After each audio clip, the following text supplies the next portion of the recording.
All right, guys, listen. Good to be with you again for our third session. We like to get started at 11:45. We'll have you out of here by 1 o'clock. I think you're going to enjoy this session. Let me start us off with a prayer, please. So let's pray.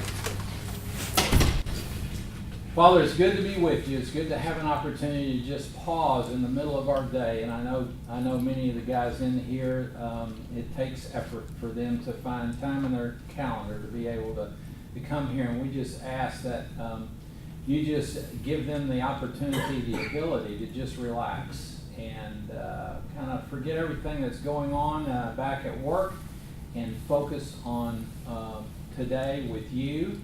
And we just ask you to just teach us today. And so, Father, we pray for that. We praise you being our God. We look forward to the upcoming time of Thanksgiving. And we ask your blessing on our meal today as we move into our session. And so, Father, we just praise you and we just thank you for being with us. And we ask all these things in Christ's name. Amen. All right, so no session next month because of the Christmas holidays, and I'll be sending out an email to you just reminding you of that fact. But we will pick back up in January, and we've managed to at least kind of nail down January and February here at the Chamber of Commerce. So we intend to be in the same venues that we've been through next May. So you can be looking forward to that. I would ask you and remind you, because it's important for Vince and what he's doing, please speak up as we have discussion so that he can pick you up on the audio. We'd like to hear what you have to say as much as what we have to say in these sessions, so that's important for us. And with that, I want to just thank Vince for everything he does. He's done a great job. I don't know if you've had a chance to see the videos that he's done, but they've turned out really well. And I've had a chance to look at them. And I hope if you miss a session, just know that Vince is doing a great job to provide us with videos of each of these sessions so that you can see them. And I'll be sending out a link to all the sessions that we've done so far. Because somebody told me that yesterday or Wednesday at downtown that they didn't get that link, so I'm going to send them out again so you can have those. Let me ask you, I know somebody said they were starting to meet together as a group. Are any of you meeting as a group together in between sessions? Carl, are you part of it? Mark and I met. Yeah, okay, cool. And I know there was another group, I think Chris Ashley was part of that was meeting, and Matthew Dancer was part of that, I think. So good for you guys. I hope that's being a time for you that's helping you with kind of exploring more about each of your thoughts on what we're doing here. I'm going to lay out our proposition to you. Bob and our proposition to you has been that our most effective tool for ministry in the workplace is your personal leadership. And I hope you're beginning to pick up on that and that you are beginning to get a handle on what that looks like. Because I know for me, it took me a long time to kind of work through that whole issue of what does faith at work look like. In my younger days as a believer in the corporate world. And so one of the things that we have been doing is we've been throwing out two questions to you. One of those questions is, what does faith at work look like? And we want to, over the next several sessions, continue to kind of build on each time we're together and each time that we have a chance to go through another topic and get your input on what you think that looks like, so that at the end of this we'll all have a fuller picture of what that might look like in our workplaces. So let me just throw that out to you. What does faith at work look like to you? To me, it looks like a big circle of people in one of our dealerships with a pastor in the middle saying a prayer for the community, for all the churches, for the employees, for the company, for the world in general, and for our for our government and all of our leaders, that happens once a week in any one of our dealerships. A different pastor from a different church will show up, and ownership will be there because they'll know it's going to happen. Wow. And everybody will join hands. Well, not everybody. Everybody who wants to will join hands. But it's getting to be a bigger circle all the time as those that stand back and watch it happen decide that maybe that circle's the place to be. Isn't that something? And That's well, awesome. we're blessed. I'm very blessed to work for a Christian family that's very faithful. In fact, they practically built the Cowboy Church up there in Madisonville. And, you know, it's just it makes all the difference in the world. And I've worked for non-believers too, and helped make them rich. But it was a very big struggle. But when you work for somebody that knows the real reason they're there and what they truly want for their employees and their country, and that comes driven through Christ, you can't imagine the difference in the work atmosphere. Bob had talked last time, I think, about how these character traits that we're kind of working towards are all shared among all the faiths. So that as people get exposed to it, even though they might stand back, there's an attraction there. It doesn't matter where you come from. These things are very attractive to people, and that's why it's important. I mean, that does contribute to your leadership in the workplace. Exactly. What else?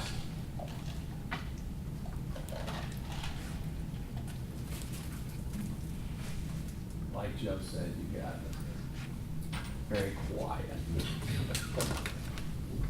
Well, don't tell my wife, because she told me to behave, being this was my first. Yeah, I know. Be quiet and stay under the radar. And I told her that virtually impossible.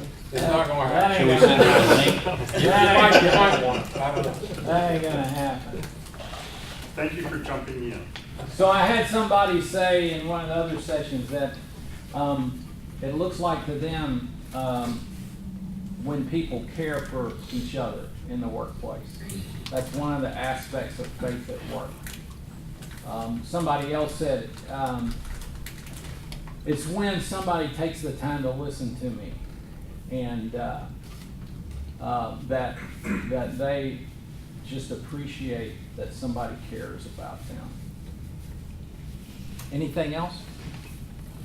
What else do you think I think about? hiring being able to hire a management team and supervisors that are responsible for your day-to-day operations in a business, and hiring people of faith, hiring people that you know have a good base foundation of Christ and Christ's, these attributes over here Yeah. that you hope that they're working for every day. Yeah. And that at the end of the day, your business is being run well by people that care and aren't telling you one thing and doing another, and they're treating your people with respect and, so on. So, Yeah, absolutely. Last session we talked some about character. We've kind of laid that out as a foundational element. And I don't know if you remember, but one of my personal friends, Dan Burian, who's my fly fishing buddy, he made the comment, we were talking about moving from the right side to the left and being patient, being kind, and so on and so forth. And he said something that I thought was really significant, in that he said, for him, it wasn't so much about the being as he wanted his employees, and he's an ER doctor, he mentioned that, and Dan can get, in that environment, he can get very intense. He said, I just want people that I work with to know that I desire to be over on the left-hand side, that I'm not going to be perfect. I don't view myself as being perfect and being able to do these, but I really desire to be patient and kind and selfless and respectful. And I think Myrick said something too about, how he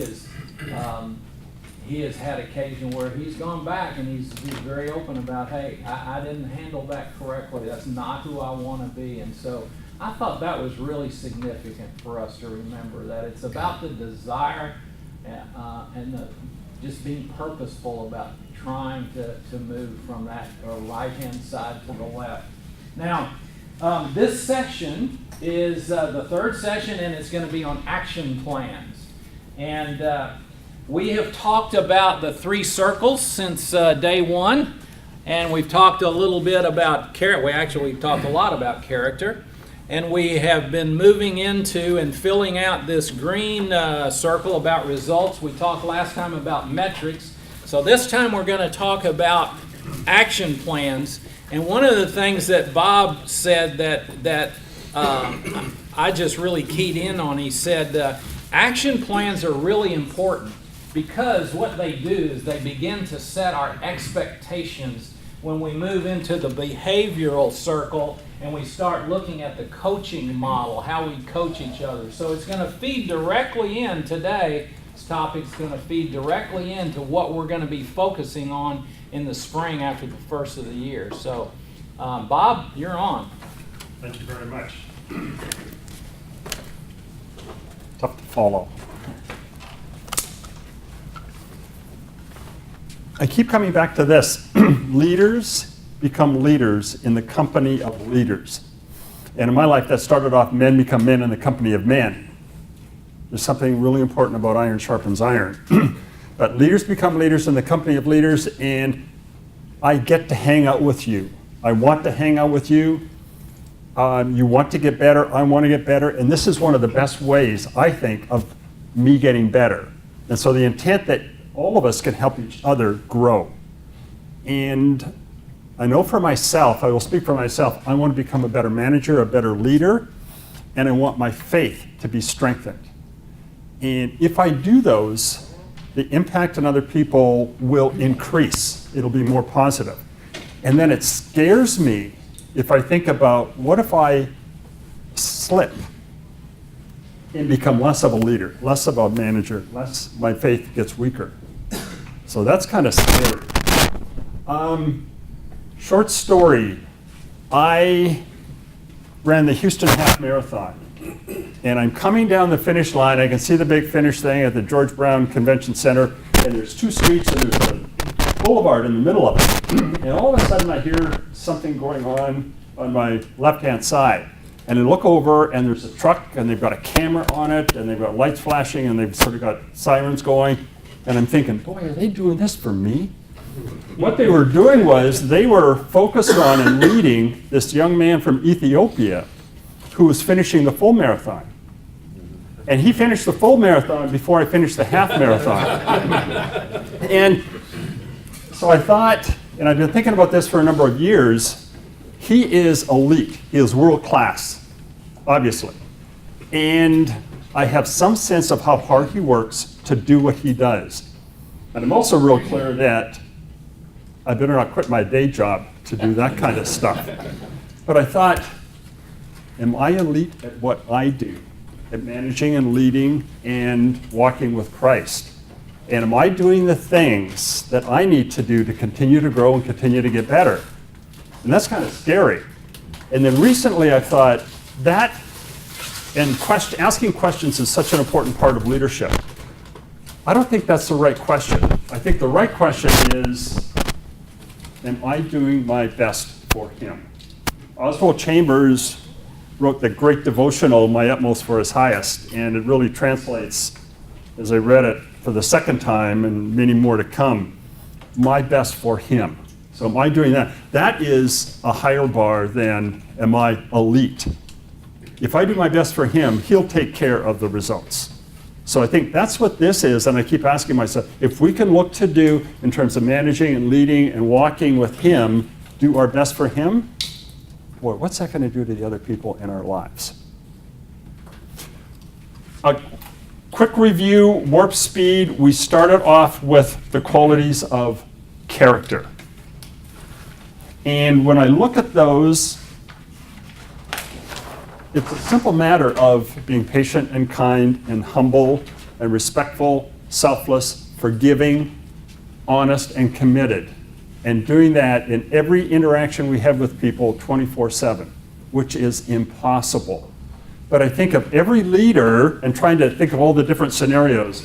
You're either leading a team or you're on a team or you're in a support group supporting a team. So there's all kinds of teams. This is a team with a number of individuals reporting to a leader.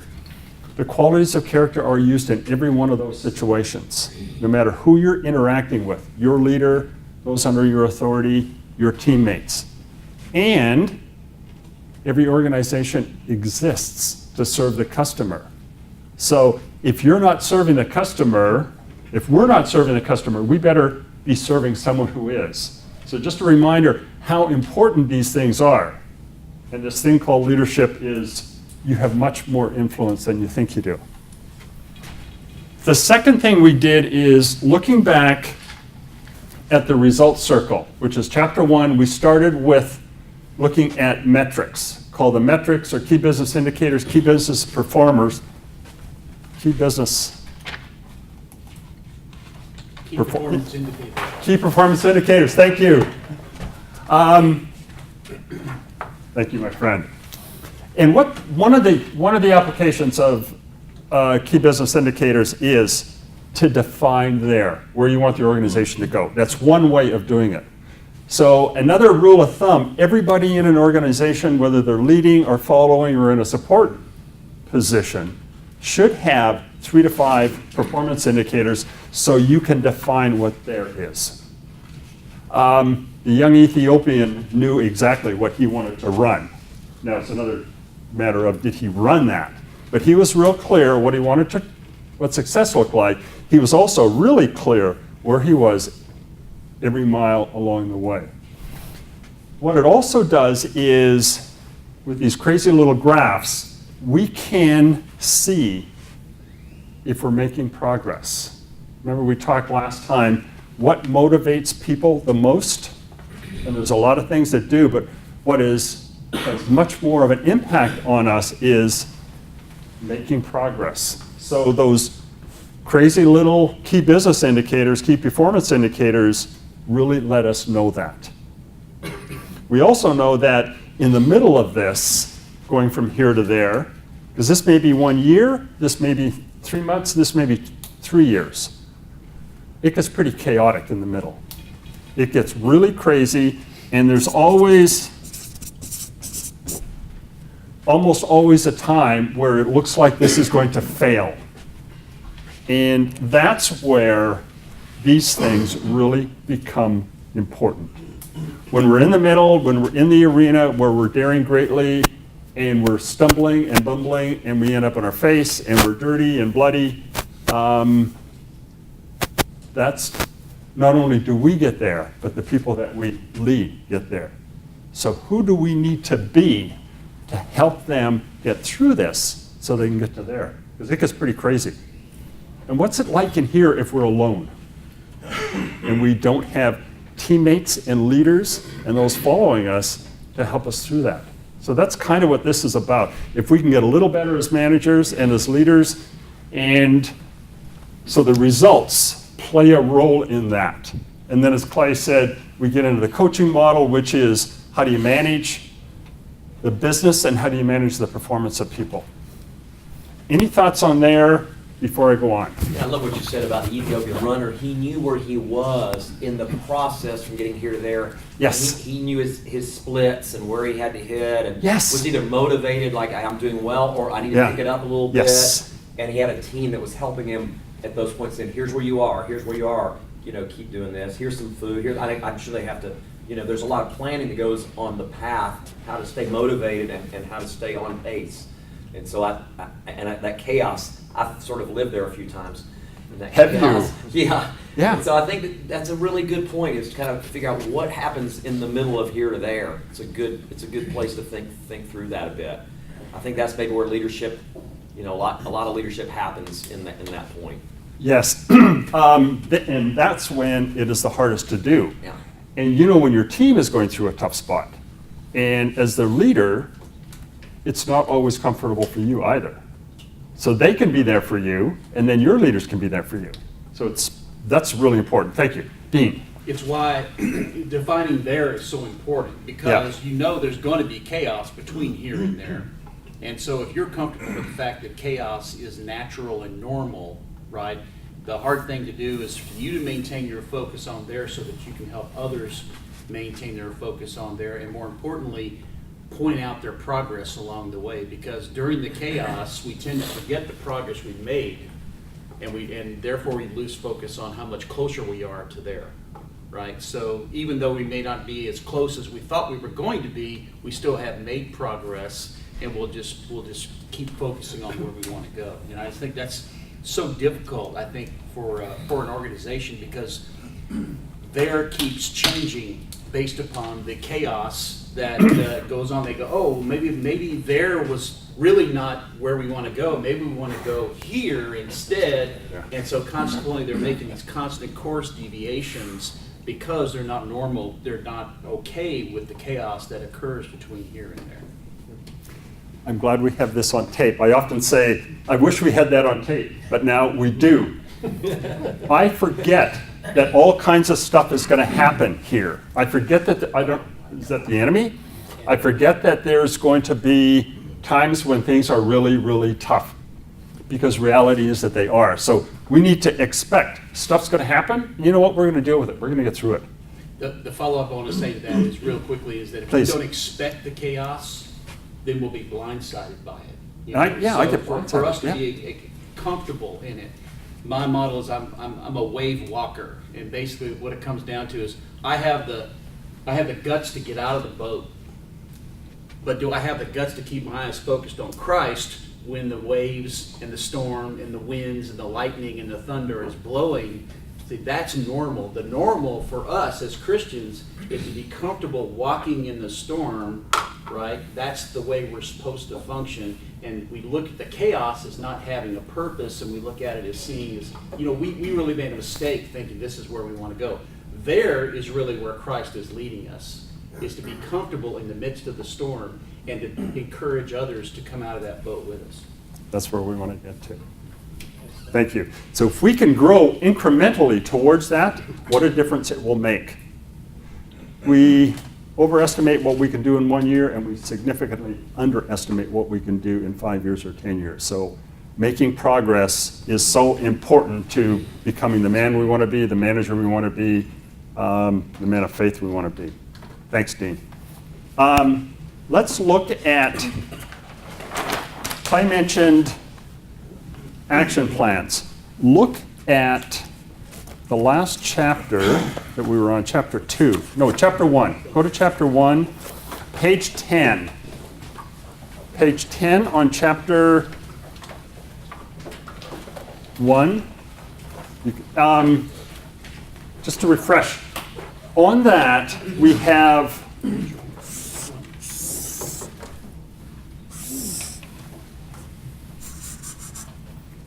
an actual line. This is actual data, and in the book it shows the actual compared to baseline, which is generally what we did last year, and also a target, what we're doing next year. So we have a pretty good idea what happened there. We talked about we can't do anything about this, but we can learn from that. What's important about learning from that? What's important about learning from the first 6 months, or the past 6 months, or the past quarter, or the past year? Well, hopefully you picked up your pitfalls. And You where pick up the pitfalls. where you've fallen down at, and you realize that let's not try to let that happen again. Yes. What else do we want to You learn? want to make sure that you know why you succeeded and be able to repeat that side, because you got both sides, right? You're gonna Thank you. the downside where you screwed something up, and also, man, that went well, so let's make sure we do more of that, and less of the downside. You guys are good. I'd love to spend more time here.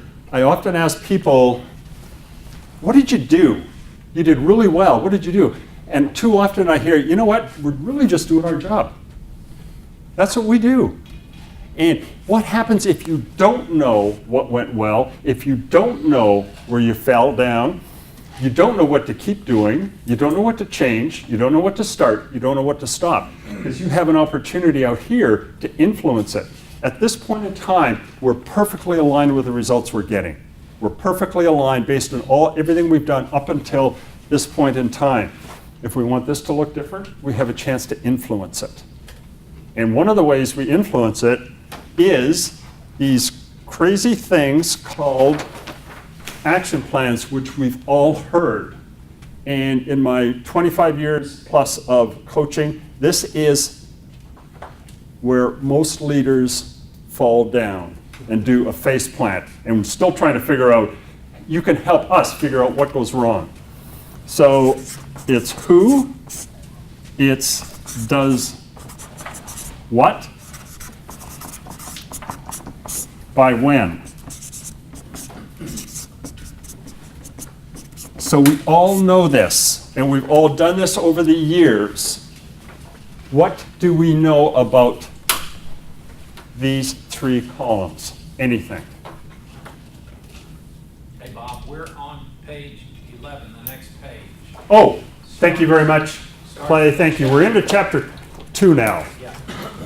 We're into chapter 2. Thanks, Clay. Take notes on the back of everything. What comes up? What would you want someone to know about these three columns? Who does what by when? To be successful. What do you think? What's the question? What would you want people to know about these three columns to be successful, to utilize these well? Because we've all done this. What's important about each one of these? Well, everyone has to know who owns and what segment of the project or the We goal. need to know who owns it. Right, and otherwise, there's no way to, there's no accountability if Yeah. if you don't know who owns it. Okay. How many people is the who? We're talking about accountability or? Yeah. If we say who does what by when, how many people? What happens if there's more than one? Everybody's responsible, nobody's responsible. Yes, you get that. So there's one person, so let's say Bob. I'm accountable. If I say we're accountable, no one's accountable, okay? What else would you want to know? Thanks. What else do you know about, no, this is not a trick question. Who Chuck. or any- You know, you need to know what you're accountable for. Okay, It needs to be specific. it needs to be specific. What happens if it's not specific?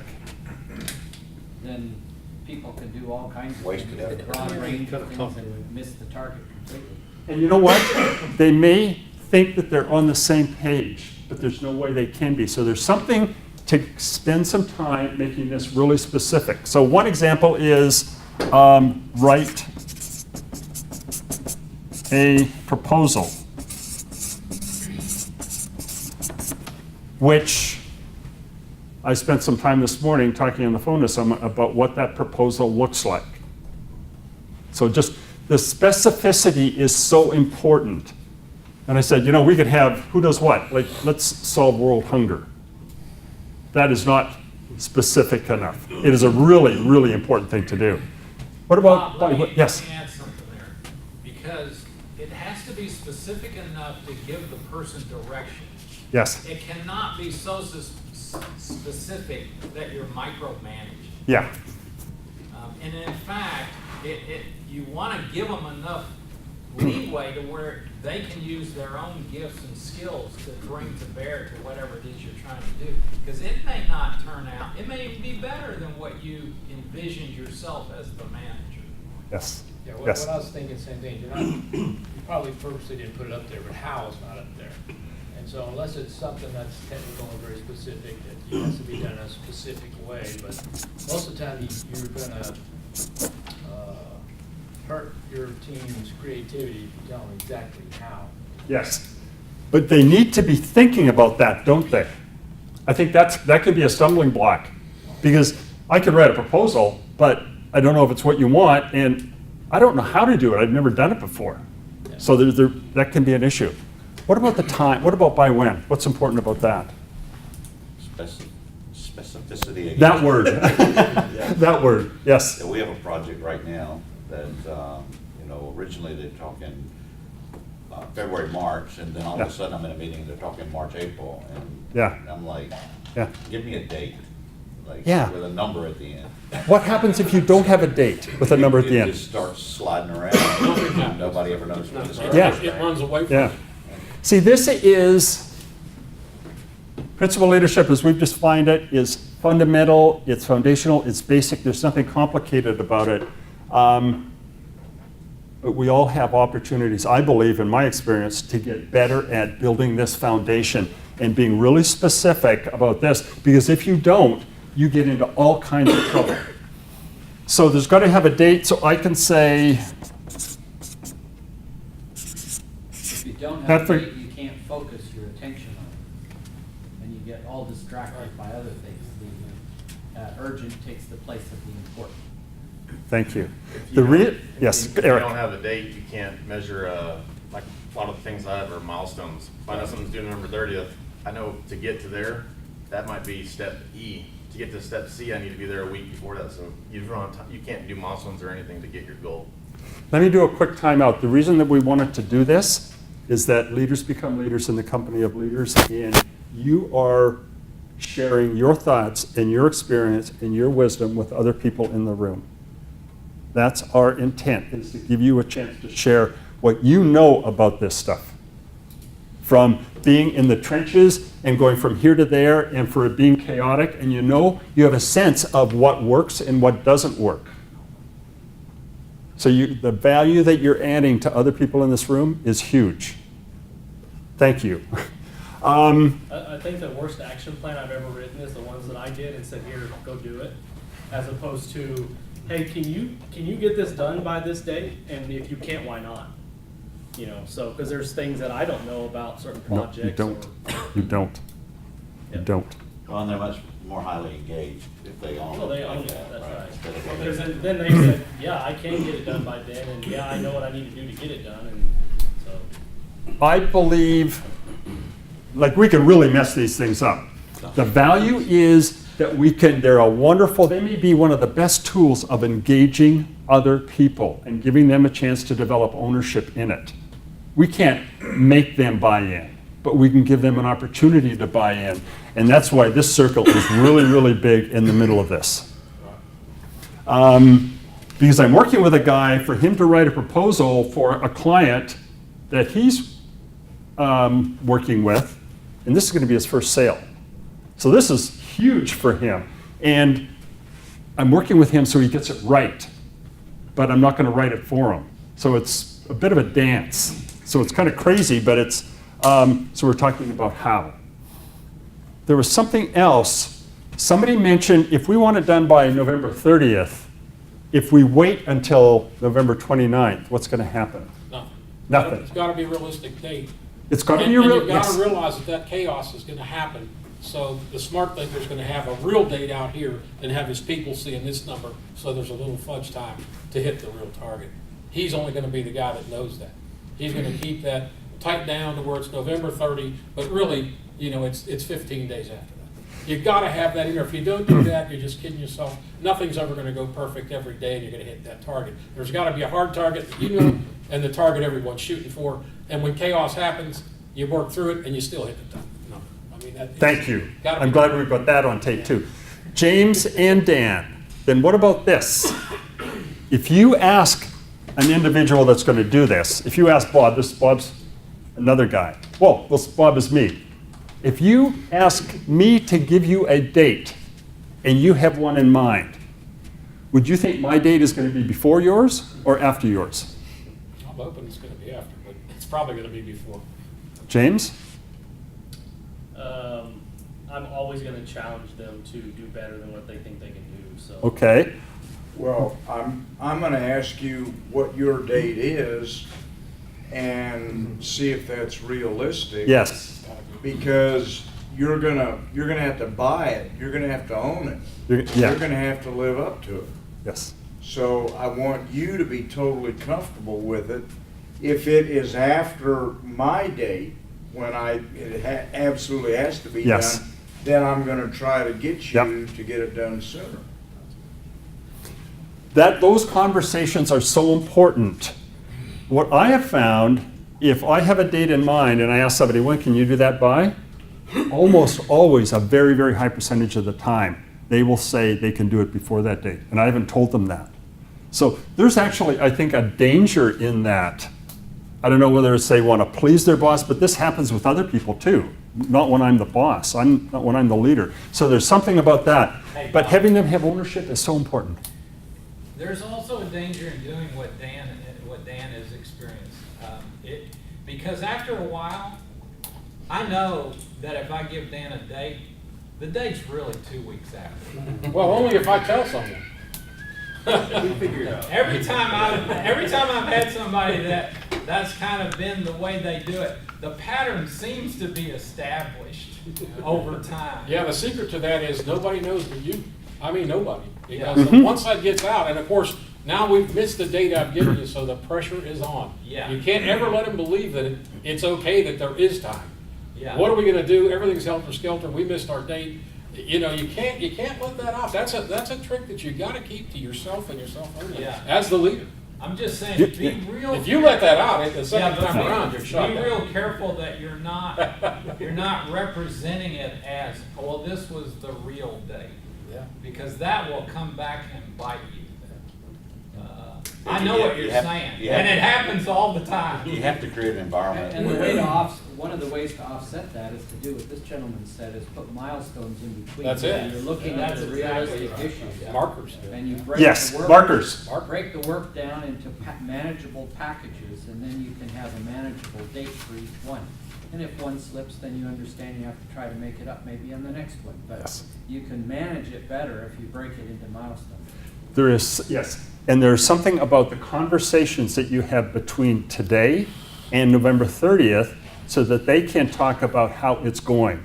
And you can have a sense of, what do you need from me? And the milestones allow you to progress the work as well. Are you making progress? Are they making progress? What's working, what's not working? It's great. Dean, what were you going to? Yeah, so the dates are all about the chaos, right? So in other words, you have to understand that the chaos is gonna happen, and you let them set the dates because the failure is the greatest teacher, right? So the idea is that if you're coaching along the way and they realize that they've made a commitment that they can't possibly keep, the way that you're gonna be able to coach them through that is to say, you know, yeah, this has kind of been unexpected. What have we learned about this? What have you learned? You know, how can we now change and adapt in order to make the date? And if we can't make the date, then how do we revise the date and keep everything on track? Because the chaos is where so many people, I know I'm being redundant, but it's just that they're like, wow, I didn't see that coming, and I should have seen that coming. And you expected me to see that coming. No, I didn't see it coming either. But we're working together towards this. And that's why it's so important that we walk with those under our authority so we can be there for them. And it seems to me in that chaos, that's where God grows my character. When it's really, really tough, when I'm on my face and it's bloody and muddy and there's something about that. There was something. Too, on the Yes. whole milestone and the dates too, it's key to let your people know, you know, I know things are gonna happen that we don't see yet. We don't have a crystal ball. And it's something that one of my first bosses told me that I tell my people now is, bad news doesn't get better with time, it's not wine. As soon as you know something, we're not gonna hit November 30th because something that we didn't know happened, tell me, because then maybe we can fix something. But if you tell me November 29th, by the way, last month this happened and we're not gonna make tomorrow, I need to know last month we might have fixed it. Bad news never gets better with time. Get it out there and find a way I to fix want it. to remember that. How many people have not shared bad news? And it doesn't get any better. Yeah. So that's why we have an opportunity to not wait until the end. And the person planning this, this is the end date, for me, I have to block out some time and say, this is when I'm going to work on the proposal because there may be a number of iterations. I have to block it out and protect that time. Otherwise, it ain't gonna happen. And this is really key, and Yeah. and how you react, I mean, the culture you develop around allowing people the freedom to bring that forward is key. They have to understand it. Our last CEO, was probably one of the first things he said to us. He called it putting the dead fish on the table, but he said, I can't help you with it if I don't know about it. So I'll never, chop your head off for bringing me bad news as long as you bring it as soon as you know it. My belief is that if we go back and we have leaders who are patient and kind and humble and respectful, that it will be safe enough that they can bring that stuff up, they can put the dead fish on the table. Chris? Yes, think a key factor in all of this is communicating effectively the purpose. If you can communicate the purpose, you can control the level of encouragement, you can control the deadlines, you can say, hey, y'all can go to lunch at this time if we get this done, because the reason we have to get this done is to meet this deadline for this reason. Otherwise, y'all are gonna be working all weekend. So I think, communicating the purpose and the reasons, What does that do for the people that are doing it? it gains their respect. It gives them something to strive for and to work for, and encourages them to work harder and faster. Gives them purpose. They Because- see the goal. Well, it shows that they are part owners in whatever you're trying to get done. Yes. And they have to know. And you tell them. I mean, it's not their project, it's not yours, it's ours. And we all have to buy into it. We all have to work toward getting it done. You guys are so good. There's something about the work you're doing is really, really, really important. And their role is really, really important. So by clarifying that we're really up to something. What we're doing is making a difference. So that purpose and the reasons behind it are critical. And then that gives them a chance to say, okay, I want to be part of this. So that's great. There's something, I think that's, so is anything else about how do we mess these up? How do we mess up those? Sometimes we don't give the person a little space to determine by when they think they can get Yeah. something done. So you ask a guy today and you want an answer either while he's in front of you or in a couple of hours, and really that person may need 24 hours to digest, try to see some pitfalls in the project, and build a realistic date versus, trying to make their superior happy and throwing out something they think they want to hear. So is it important for a leader to be open that, I heard Bill Hybels was interviewing Jeffrey Immelt, and they were talking about diversity. And one of the things that Jeffrey Immelt, CEO, chairman of General Electric, he said, Bill, you may realize this, but old white guys don't have all the answers. I'm using that more and more often, and regardless of what color. Old dark people don't have all the answers either. So we're open to that. And the more I do this work, and the longer I do this work, the fewer answers I think I have. So that is so important. Aren't these great opportunities to engage people and get into the kinds of conversations we want to get into with them, and let them know that we think they're important and that they have something to offer, and what do they think about this? What do they think about how they're going to do it? What about the dates? What do they need from us? It's just a great way to treat those under our authority and set them up to win. Exactly.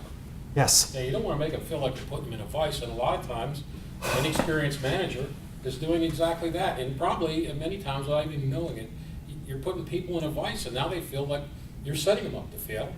They can't even think clearly enough to think their way through to how to succeed, because they're in this vice. So that's the It does problem. feel like a They're worried vice, about doesn't it? getting out of the vice versus Yeah. Instead of thinking, what can we do? We want to do the right thing the right way, and we want this to be successful, and they're being squeezed.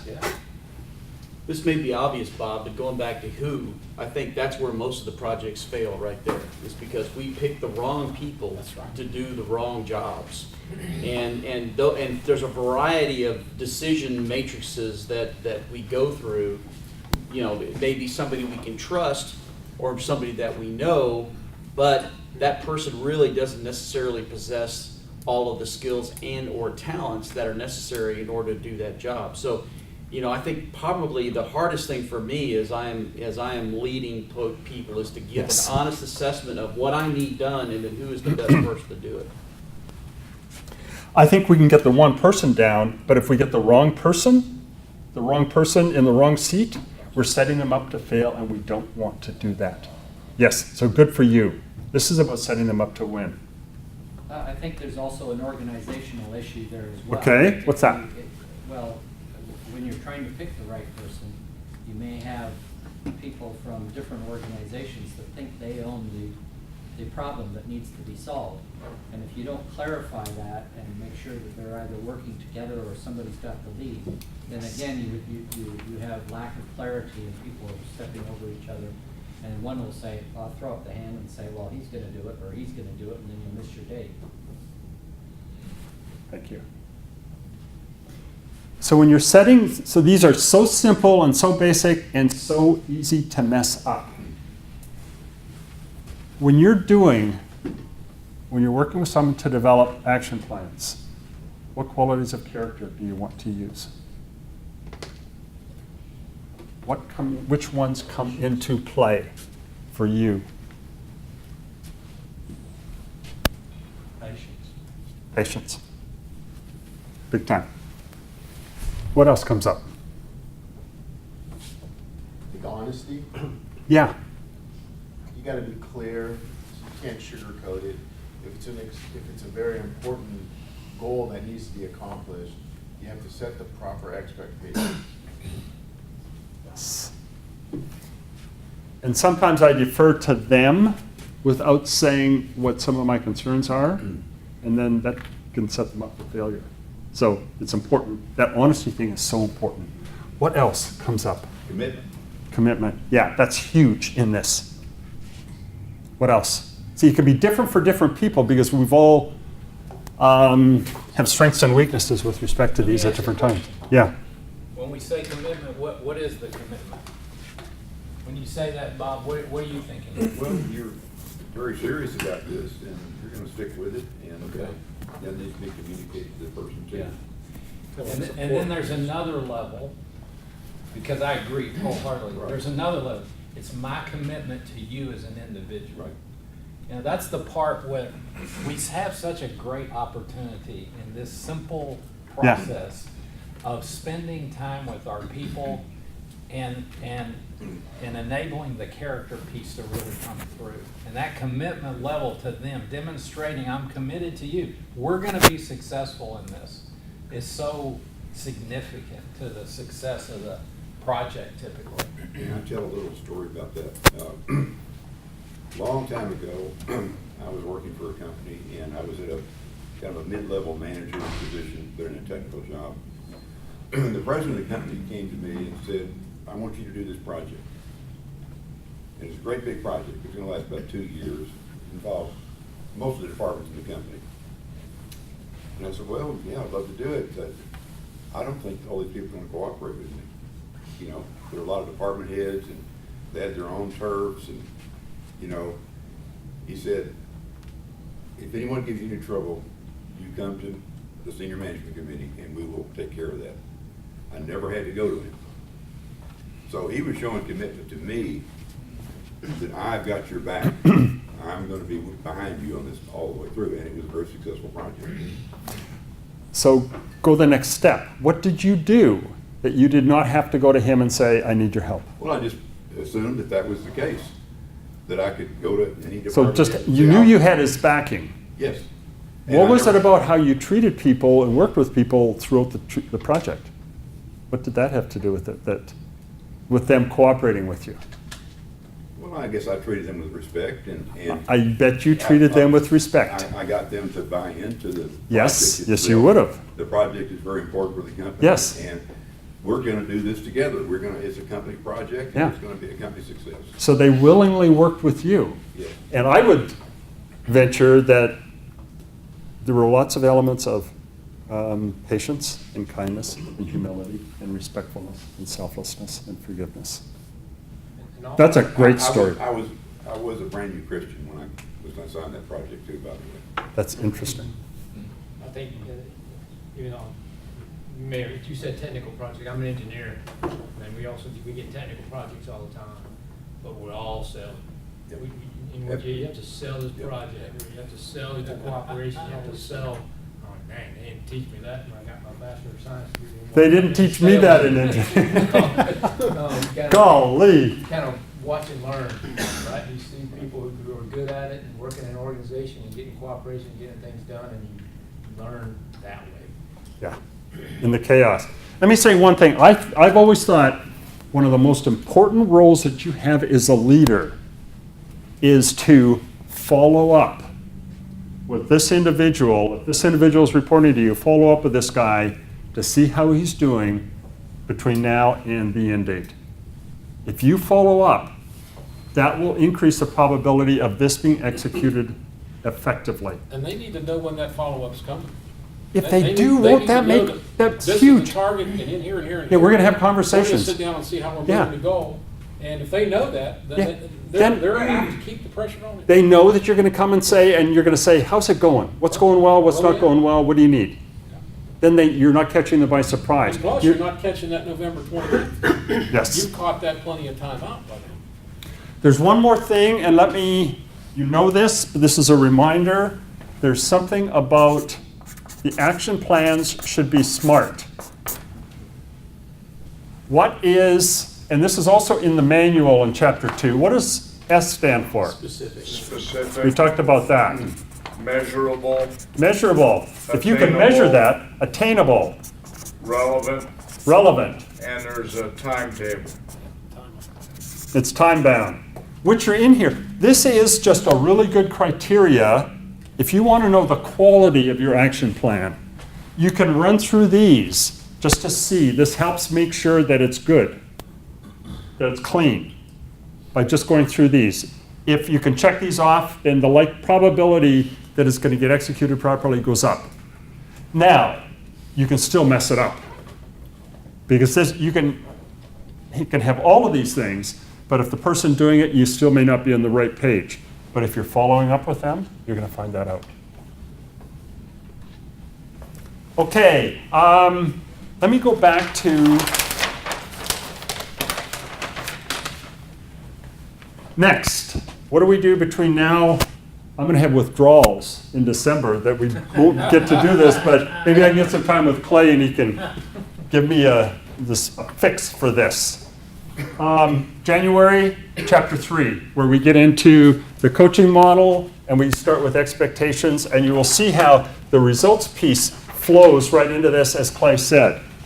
The second thing, I would encourage you to continue working on a quality of character, and this is a suggested way to look at it. For each quality of character that you want to work on, when am I at my best? Who's a role model for that? When am I at my worst? And what can I do about it?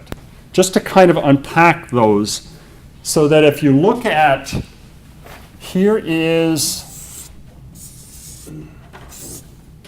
an iceberg, and the quality of character is on the top. Let's drill down into that. Because when I'm exposed is when I'm in that chaos. And that's when I don't do these real well. That's when they're likely to flare up and that I misbehave. And then let's talk about, we have now completed the first section of the Principal Leadership Assessment. So pull that out for just a second. And okay. This is Principal Leadership. All of the banners up here are really distilled down into 28 questions. So each circle has some questions around it. So we have completed the results portion. We've also gone through the qualities of character at the bottom. So what this gives you an opportunity to do is to look at each one of these questions and say, how am I doing? And as we begin to complete this, you'll see there's some strengths and there's some opportunities. And so this will give you a bit of a roadmap, a bit of a guide as to where to work. We all want to grow as a manager and as a leader. This is one place that we can look at to see, are we doing these things consistently and how well are we doing them? So it's just a bit of a guide. This is a self-assessment. You're not going to have to give account to anybody, but if you're going to get together in a small group, it's a great place to go. It's a 4-point scale. So 1 is basically say, I never do that. And 4 is saying, I do that all the time. And then there's a question about how well I'm doing it.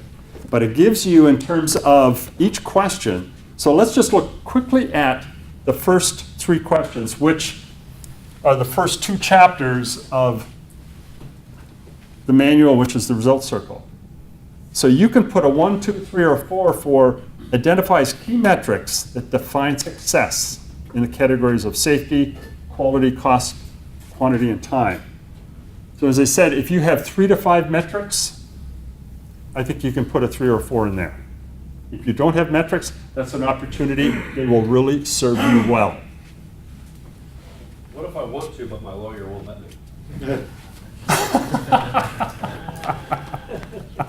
I'm not sure how to answer that. I mean, I'm like in the pharmaceutical industry. Oh! Certain things that, and I work in medical affairs, which is, there's certain things we're not allowed to measure, certain things that we're supposed to come up with creative ways of encouraging and measuring our employees, but not do it in a way that runs afoul of the FDA and promotional activities and a bunch of other things. So this is actually a topic that we're, in a couple of weeks, we're having a company-wide meeting trying to hash out some of these issues. That's a really good thing to have some conversations around, to let people know what the end looks like and how do we measure progress. Yeah, it's easier in some industries and companies than others. That's a great I have example. a suggestion. I know this great guy who has this company called Andrew Coaching. And he was not set up. You're still gonna have to pay him. Yeah. Okay, I'll do that. Gladly. Number 2, shares graphs of metrics that show actual, target, and baseline. Can you post these someplace or find a way to share them so people can know how they're doing? That's the value in that. And they can be just some real simple ones. They don't have to be complicated, and then things will evolve from there. And then the last one, which I think is so important, ensures commitments with smart action plans are in place for each metric. Each metric should have a couple of things you're working on, and we should be developing action plans to improve them even more as you move forward. So if you do these, you can begin to see a bit of a trend. How do you rate yourself in here so you can, for the purpose of catching yourself doing things right and also opportunities? Okay, I guess I'm out of line. I was about to comment on the second one, but I'll go ahead and comment anyway. But if Go, you please. don't have specific line of sight between your graphs, it's just a piece of paper on the wall. And if they tell you, here's our graph, doing this, right? They need some line of sight as to how their job contributes to what's going on that graph. And they'll never pay any attention to it. It's just another piece of paper next to the legal stuff about, all the other minimum wage and all that other stuff.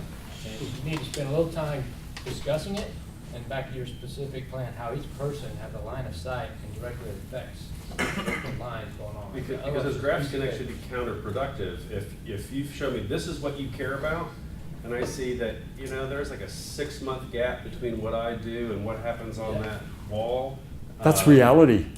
Yeah. Well, I was in our training room at our site across town last week, and the graphs, nice metrics graphs on the bulletin board were all from June. Yep. Right. So, That's what happens. But it should be, when you're on the front line and you're doing something to affect a metric, it should affect the metric here. And then you're making a difference and you're contributing. Otherwise, you better be careful. Somebody will figure out you don't affect anything.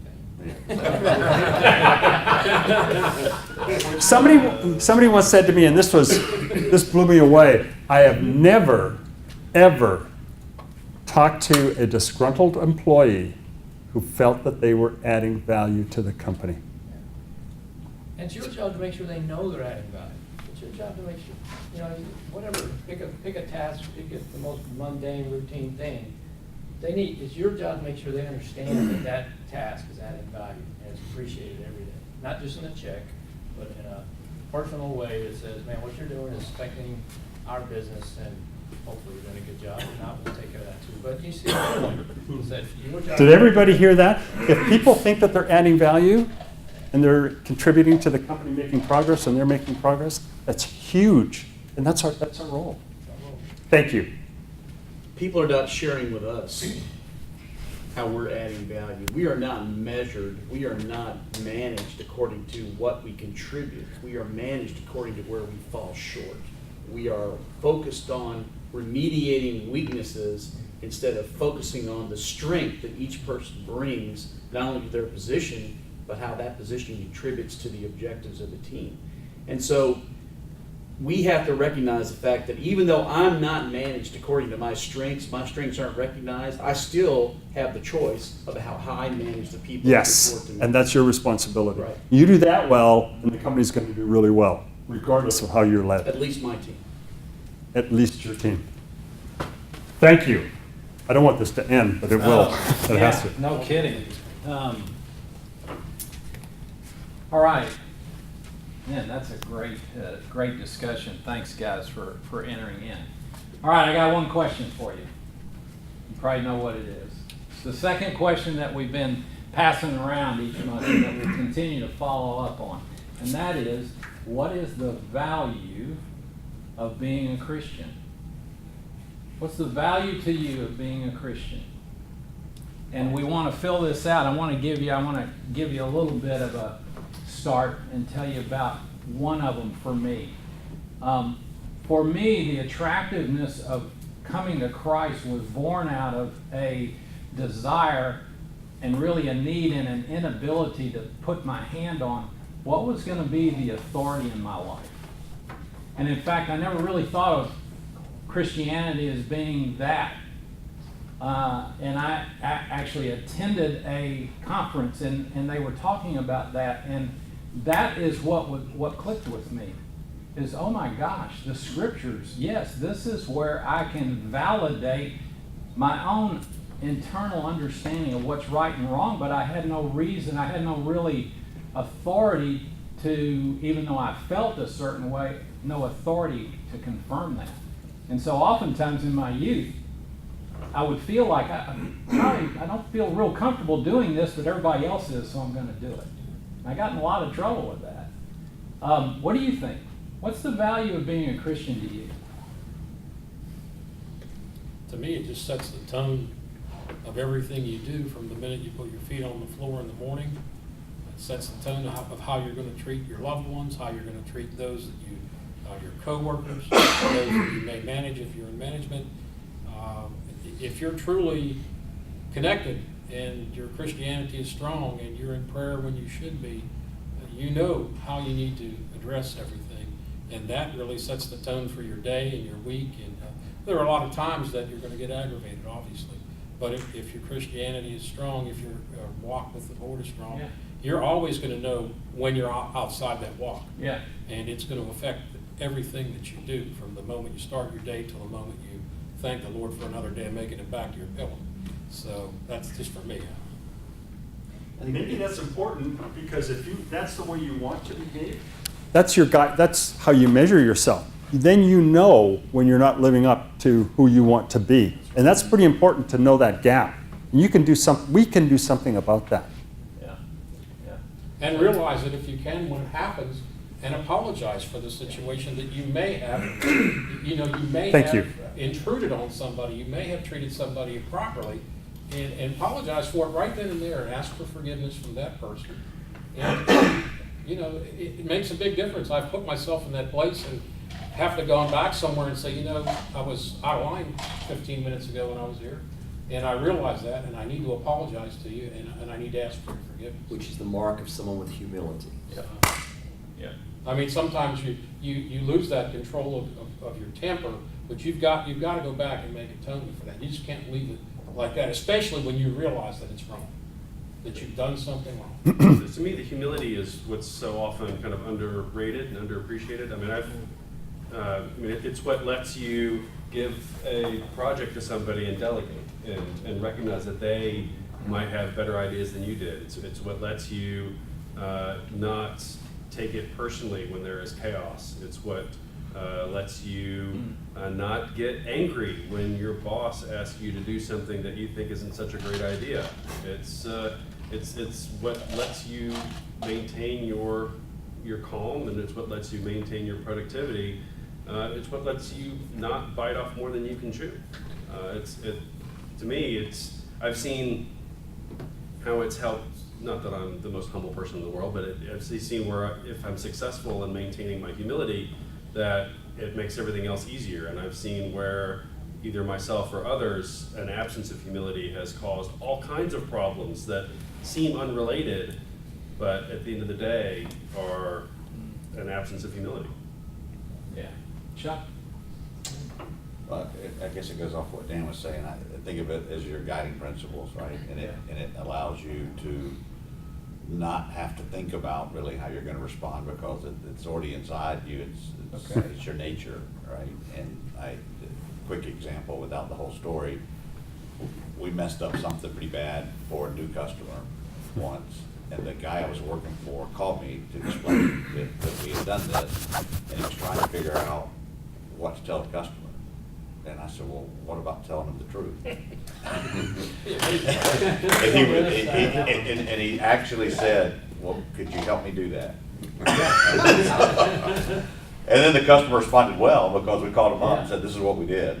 And sorry, we messed it all up. That's so refreshing for people. But my boss was trying to figure out what kind of story you could tell. Yeah, but the comeback to that is the customer appreciated Oh, yeah, that. he did. And it probably built a lot of loyalty did. for you because he now realizes he's dealing with someone that's gonna be upfront with him and tell him what's going on. It's a lot of trust. You can't buy that. You can't advertise, you can't get it. Yeah. Bob? One thing that I learned that there are people that want to take credit for your good work. Maybe you've experienced that, and you did something really good, and maybe they really had not much to do with it, but they want to take full credit for it. And what I learned is, let them do it. Because in the long run, the world will be to pass your doorstep at that point. Everybody else will know one way or another. Yeah. And that person will love you because you let them get some credit. But the other thing is, everybody else will know you're kind of the go-to person at that point. So it's a humility, but it's the humility that pays off.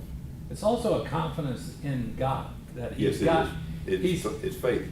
He knows what's going on, and I don't know if he was the original one, but Reagan had that as a quote.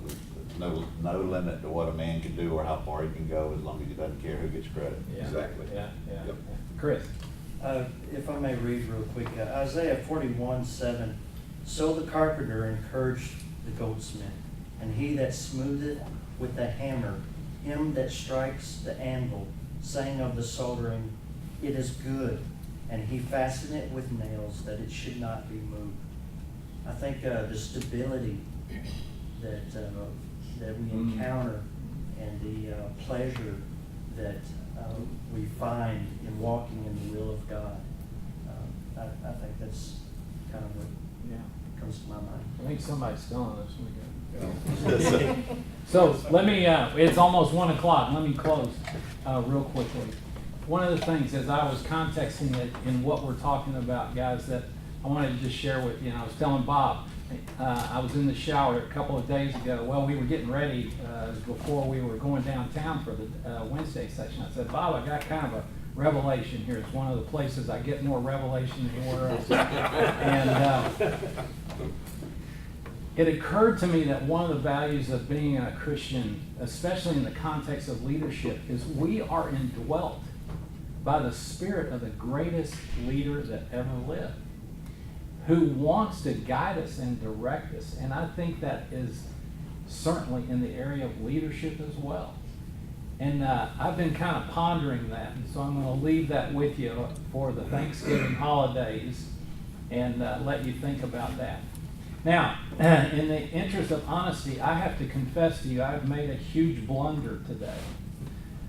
I did not realize that they did not uncover the bread pudding from Rebel's Green when you all came in.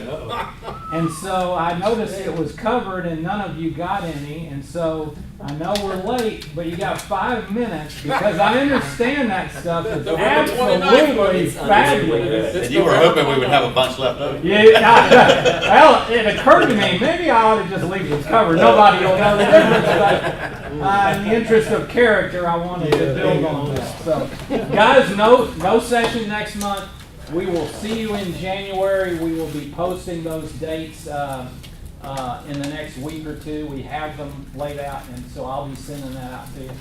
have a great Thanksgiving, and I hope that some of this will resonate with you as you think about what we've talked about, and you have an opportunity to talk with your family and other people that you encounter. And I just hope it'll be a great holiday for you. And let me close real quickly with a prayer. Father, we do offer our time to you, and we just ask that you use it for us to be able to convey to other people what the value of being a Christian is. And Father, we just thank you, and help us to appreciate what you have done for us in ways that maybe we haven't even thought about or explored before. And so, Father, as we enter into the Thanksgiving season, we do want to give you thanks for being our God who came and sacrificed yourself on that cross so that we might live forever and be considered a child of yours. And so with that, Father, we just praise you. We ask all these things in Christ's name. Amen. If I could just say one quick word, I was reading something about Rick Warren. He, the president or CEO of Adidas came to know Christ through Purpose-Driven Life. And he came to meet with Rick. He flew over from Germany, and he met with Rick and said, I want to go into the ministry and be a pastor and go to seminary. And he went, please don't do that. Right. He said, you'll have so much more influence where you are.